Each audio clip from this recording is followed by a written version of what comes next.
Hello and welcome to Channel's Book Club. My name is Olakunle Kasumo, and it's always great to be on the show where we discuss all things books.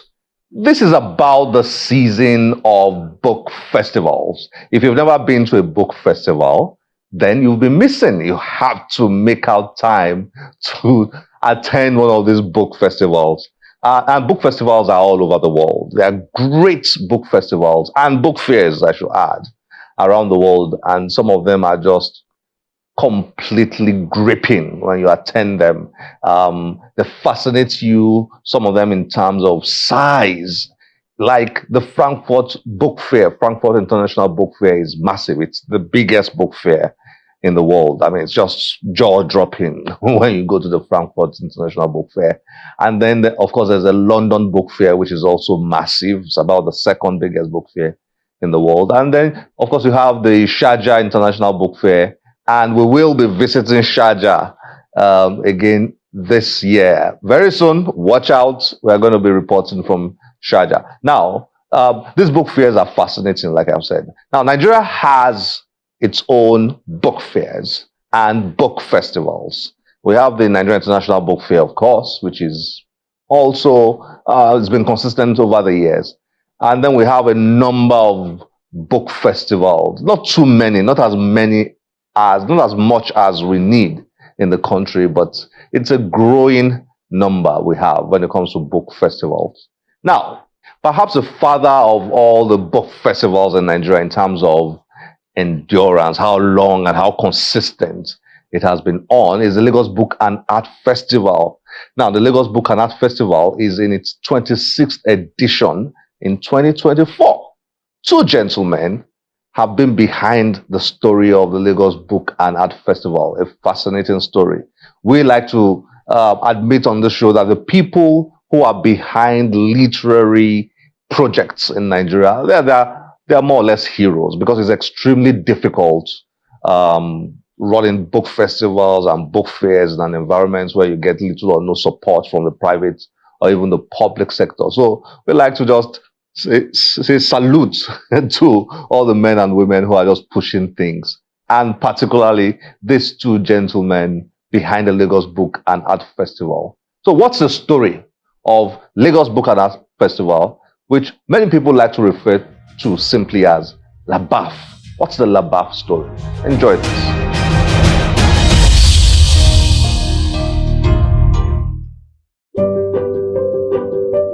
In 1991, Toyin Akinyosho and few other literary and art enthusiasts founded a non-governmental organization, Committee for Relevant Art, CORA, to sustain the importance of several cultural expressions in the country. Writers, journalists, TV scriptwriters, program directors, the people who are essentially the creatives of that time felt that they needed a space to air, either misgivings or encouragement, just to talk. And that's how CORA was birthed. So CORA was some kind of a parliament of creatives. So every quarter, he held something called the Art Stampede. The very first Art Stampede, which is what we call the Parliament of Artists, took place on June 2, so in some courtyard in Festac Town, 1991. Festac then was the heartland of creativity. Jaman Anikulapo, an artist, culture advocate, and journalist, later joined CORA. CORA was founded in 1991, and the reason it was founded then was that we were still in the heat of the military government, and we were talking about transition.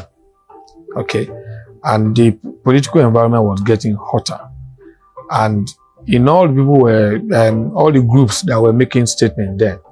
I mean, talk of CLO, Committee for Defense of Human Rights, CDHR. Many NGOs were talking for the civil space to be liberated, and the artists were largely absent. But only Association of Nigerian Authors was very active, ANA, because Dr. Bode Showande, who was the Secretary General, could write statements. He was writing press releases almost every day. So we discovered that there was really no space for the artists to be engaged as a collective. And we noticed then that because of the fear of the military, many Nigerian writers, especially, have started moving into other realms of writing. In fact, they started what they call, literature that is not committed. Literature that has nothing to do with the society. They're just writing. They're saying, look, let's just write about flower, about love, and all of this. And we thought, no, literature cannot be, art cannot be without conscience, without social consciousness, without addressing the situation in the society. That's why we are not relevant. The union of these literary and art advocates birthed the Lagos Book and Art Festival. Every time we got together over kegs of palm wine and akara balls, granuts, with some band performing in between, and we talked about style, writing style, production that was, what we hoped the country would become in the culture scene on the planet, But people are now saying, you guys are always talking. That if certain issues were close to your heart, why don't you start, doing things to correct some of those issues? That's not what we wanted. We're conversation people. If you notice, we are very discussion oriented. This whole idea of doing a book festival, was part of the interventions of the things we were discussing. The first one was done in 1998, but we didn't count it. That was the first, and I can tell you why we did it then. In 1991, Chino Achebe had an accident and he was flown out of the country, and he never came back because he was confined to the wheelchair. So he was going to come back in 1999. So we wrote to the minister then that Achebe coming back signifies something for Nigeria literature and for Nigerian art. This man has been away for all this while and he's coming back. He should have some kind of triumphant entry. And Ujoma Duke was the minister then. He agreed. He said they should start, he was coming back like September 14. He said they should start what they call the National Creativity Day, declare that day National Creativity Day. And he agreed that we should do it. But we couldn't activate this until that was after they were sworn in. Then they were sworn in 1999, and then they agreed that we should do it. So that's why we did the first one at the National Museum in 1999. The previous one we did was at Jazz 38, then in Lekki, Yellow Roof. That one we don't count it, but it's actually the first one. But the first LABAF, when it was now named Lagos Book and Art Festival, was 1999 at the National Museum. But in that 1998, there was a consciousness that we have to get something going. That's why we started the idea of Lagos Book and Art Festival. And it was designed as an open air fiesta. We call it a carnival. Anything you have, the same way you go to market and you see all kind of wares. Anybody can bring anything and people will participate in all. There will be masquerade, there will be sellers, buyers, there will be layabouts, there will be kayak carrier. So that's the whole idea of LABAF. That's why we never find us in the hall. We tried it. When we left museum, went to National Theatre at some point, we were using inside the exhibition hall, but it wasn't like open air. So we decided to start doing open air. And we moved from September to November because of the rainy season. Rain used to disturb us a lot in September, which was what we proposed originally for National Creativity Day. So we moved it to November, also to tally with school calendar. I don't even know whether the calendar has changed now, but that's why we moved to second week of November, shortly before people start traveling for Christmas. LABAF, which was founded upon return of democracy in Nigeria, has continued to expand. We have spent 8 years doing CORA, doing a movie festival, doing quite a number of other things, Lagos, the city arts guide, So when democracy was coming, we started in September 1999, the year that Nigeria got into democracy. So it was basically to celebrate, to start to engage with the concepts of democracy. And the reason why it's a book and art festival is that,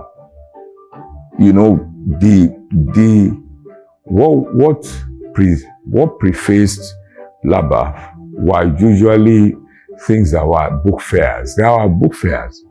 There's the Zimbabwe Book Fair. There was the Ife Book Fair, and around the same year that we started LABAF, there was also this international book fair they don't have programs. They sell books. Do you understand? We wanted something where people will discuss over a number of days. We didn't plan for any action, but we were thinking, which was an idealistic thinking, that once you come there, ideas will be sown in the place. You're listening to somebody saying, look, your music can do better if it goes this way. Your writing can be better if you, for instance, engage environment and go.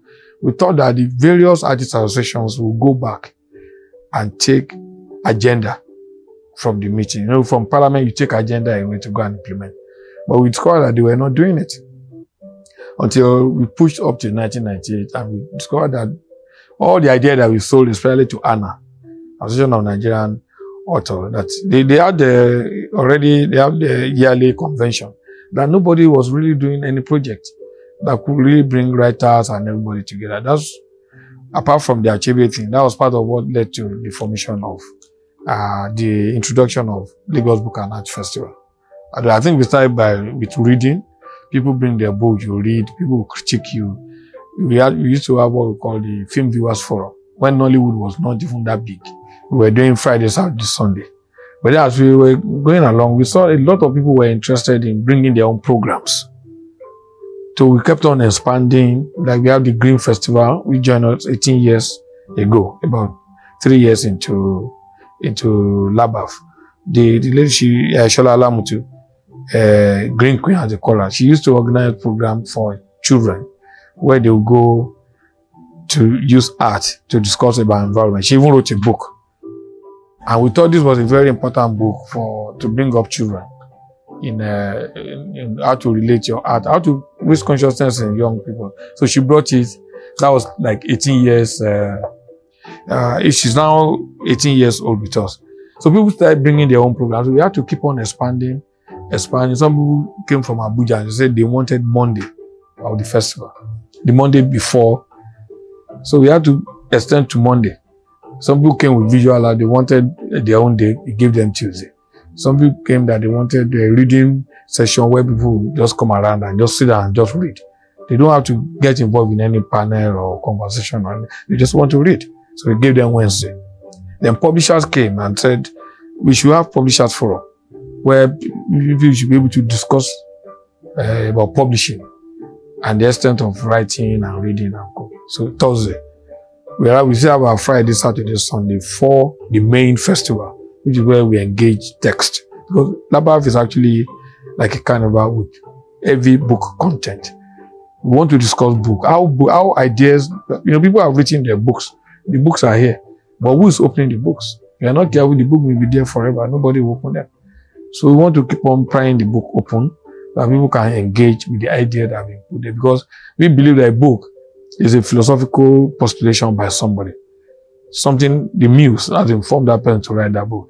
But the ideas cannot live if it's just sitting down in the book and nobody is engaging it. Coupled with the fact that people talk about dying reading culture and all of that, which we didn't believe in. We believe that people are reading, but what are they reading? There has been a research that said that more Nigerians are reading Bible tracts. We read a lot, even on phone. Young Nigerians are reading about what is the content of what they are reading.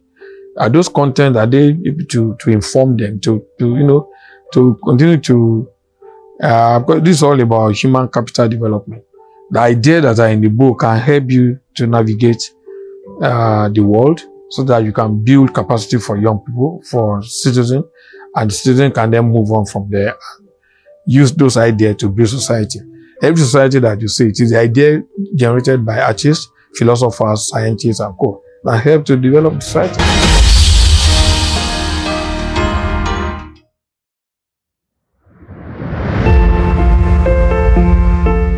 The organizers speak on why Freedom Park remains the home for the festival. I've always wanted something that is not a hotel. Once Freedom Park was there, we knew that this was the natural home. It was just so obvious. So when Freedom Park was introduced by the Fashola government through Theolosin, because Theolosin designed this place, we just knew, and Theolosin had been a supporter of LABAF for age. In fact, I can't even remember when they started supporting us. That you don't write him a note, we don't have sound equipment, you say they should ship equipment to you, light. You know, he used to support us a lot. So when the whole idea of Freedom Park came, it was like it was built for LABAF. Because we're looking for open space that can symbolize freedom of expression. And Freedom Park, even from the name, from the environment, just gave us the library where we were sitting now used to be in a hall, in a facility in Surulere. We thought it would work there, but we never felt open that on like here, where it is people come around to read in the evening. You see them sitting around there, but they have a library now to come to and come around. So that's how Freedom Park came in. Freedom Park is like our main supporter, our main sponsor, our main promoters. Every year, LABAF returns with a new theme. We've always tried to use the theme of LABAF to interrogate society, especially what is current, you know. And what is current is the idea of hope. It's not even because of the politicians who are claiming that they are bringing hope, and a lot of people still feel hopeless. No, it's not that. It's just that we think that, you know, Nigerians are one of the things that has defined the Nigerian project. You know, I mean, the reason why we're super in the things that we're super in is that people have done things regardless of their circumstances, and that requires hope. You know, that all of despite all of these things, so the kind of books that we're reading, that we're discussing over the course of those days, are those that reflect, you know, hope. We always announce our theme at the end of the outgoing year. So we announced this theme in November last year, the last day. Just as this one, we're going to announce for 2025. So we saw that hope was the only thing that was sustaining people. And we didn't even know that it was going to get this worse, because now it's even so bad. We moved from 400 naira to $1 to 1,600 or 700 now. So we didn't know that it would be this bad, that fuel will be selling at 1,000 something. So we just wanted to discuss books, ideas, visual arts things that really speak to this question of hope. Why do people continue to feed on hope? We believe that it's a stubborn thing. That's what we want people to come and reflect on. And this is dedicated to Showing Card 90. It's actually the Showing Card LABAF. It's a festival and it's a big feast, and a lot of people are going to show up at Freedom Park. So in this LABAF, we declared the first 4 days celebrating, which means they will read one memoir per day. And every day there will be film show. They're showing different films on every day to continue to dig into the life of this guy. How has he affected? Because look, there's one consistent character who has affected the character of Nigeria. It's Wole Soyinka. The program chair further speaks on how they've been able to sustain the non-governmental festival for close to 3 decades. We run on our friends. We have a lot of friends, patrons in CORA. So we run on their mail. We tell them, please, we need this amount of money to book hotel. Can you pay for that? We need to buy a certain number of books. Can you buy the books for us? So we're not really receiving money from anybody to put in our pocket. That when I wear new shoe, I know them. They don't say, no. You pay for, we calibrate the thing that we need, then we ask you to pay for. And we're lucky to have a Bengali chairman. Chief Khalid Adeyemo, have to give him that, who has been helping us. Anytime you have any kind, can want to, even if it's temporary relief. And Mr. Tonya Kitchen, who I always say could have been multi-millionaire over and above. The money I've been spending on CORA and LABAF will not make it. I don't want to say mine. Where I was earning how much at salary, 154,000 naira, and every month I must put 40,000 aside out of 154. to make sure that we run our quarterly stampede. But these are spending millions, throwing an to carry their own. Then we have a board that come in to help in their own little ways.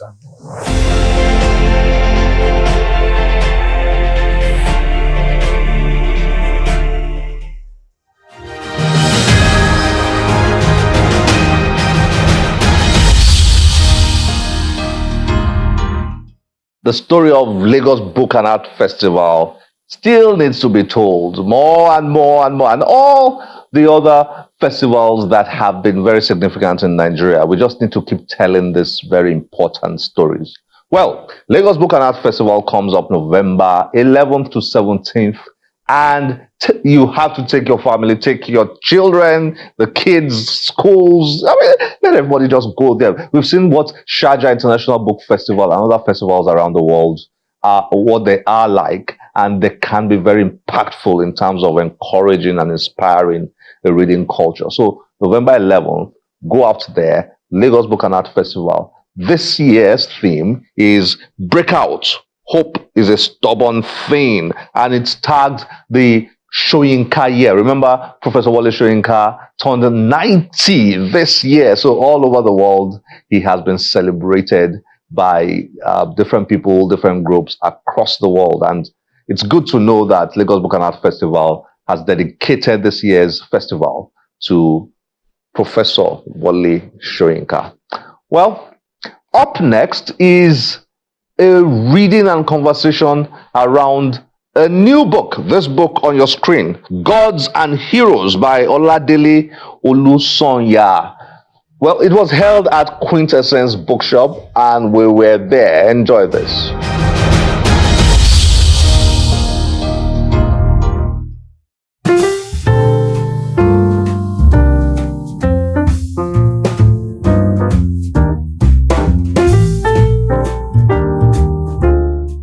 Oladele Olusanya, a medical doctor and historian, gathers lovers of art and culture to a reading and conversation on his book, Gods and Heroes, at Quintessence Bookshop, Lagos. In his historical fiction book, Olusanya, who practices medicine in Dallas, Texas, attempts to tell the 1,000-year history of the Yoruba people, starting from Ile-Ife.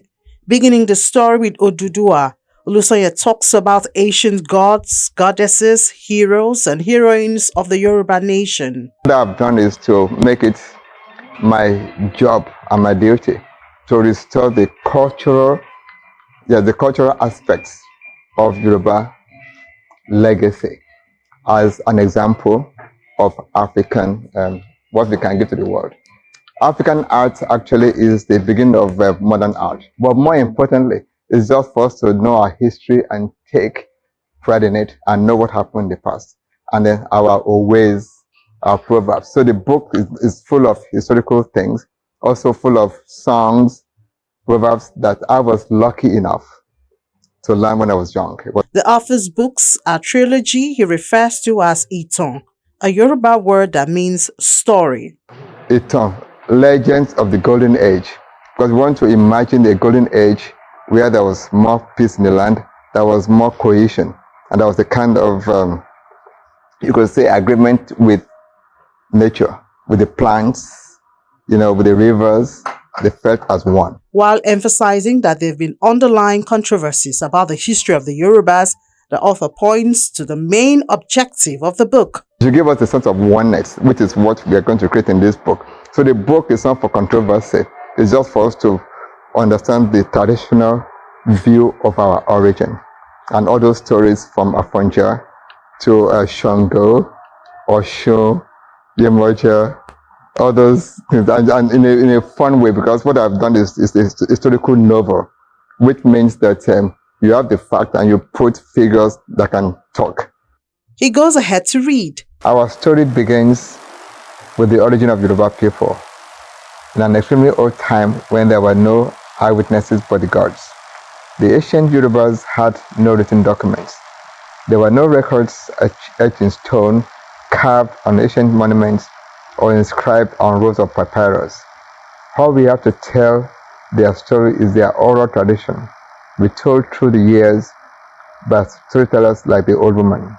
We must therefore recount this history through the myths, the legends, and the oral traditions of the Yoruba people. It's a story of sacred visions, epic journeys, and heroic sacrifices, where the acts of ordinary men and women intertwined with the actions of deities from the beginning of time. The trilogy, which contains 300 pages each, explores the stories of Shango, Ogun, Oshun, Olokun, Moremi, and many more.